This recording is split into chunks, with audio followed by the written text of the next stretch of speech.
1945년 광복 직후 혼란스러운 전국 속에서 친일 잔존 세력과 구 왕실 인사들이 비밀리에 모였습니다.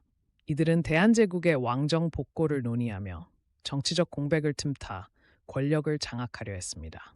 역사 자료에 따르면 이 모임에는 최소 2명 이상의 고위 인사들이 참석했으며 구한말 황실 문서를 근거로 왕정 복고의 정당성을 주장했습니다. 그러나 이들의 움직임은 아직 외부에 알려지지 않은 상이었습니다. 비밀 회합 후 복고 세력은 본격적으로 지하 조직을 결성했습니다. 이들은 무력 시위를 위해 일본군 잔당과 접선하며 금괴와 무기를 거래했습니다. 당시 미군정 자료에 기록된 바에 따르면 최소 3개 이상의 비밀 군사 시설에서 이런 거래가 이루어졌습니다. 특히 일본군 제복을 입은 인물들이 조직의 군사훈련을 주도했다는 증언도 존재합니다. 이 시기부터 복고운동은 구체적인 형태를 갖추기 시작했습니다. 1946년 초 복고 세력은 구왕실의 먼 친척이었던 익스를 황실 후예로 내세웠습니다. 그는 주로 서울 인근의 한옥에서 기자들을 만나 왕정 복고가 혼란을 종식시킬 것이라 주장했습니다.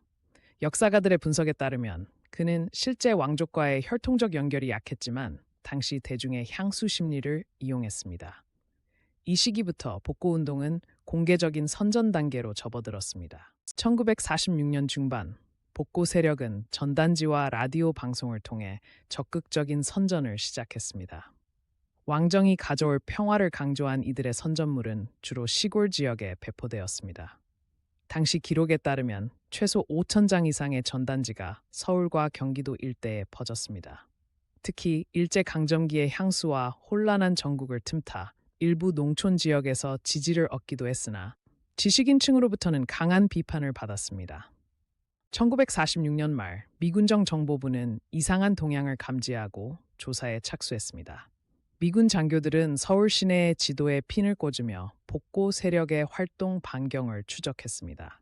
당시 미군정의 비밀 보고서에 따르면 이들은 이미 조직의 핵심 인물 12명을 특정했으며 이들의 움직임을 24시간 감시했습니다.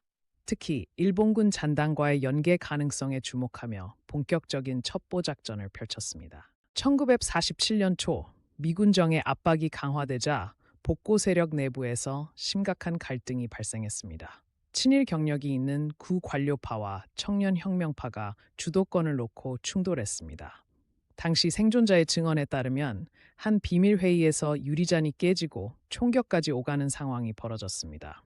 이 분열은 조직의 기밀 유출로 이어졌으며 결국 미군정에 대한 대규모 체포 작전의 빌미를 제공했습니다. 1947년 3월 복고 세력의 무력 봉기 계획이 미군정에 의해 사전 발각되었습니다. 새벽 시간대에 서울역과 용산에서 주동자 25명이 동시에 체포되었습니다.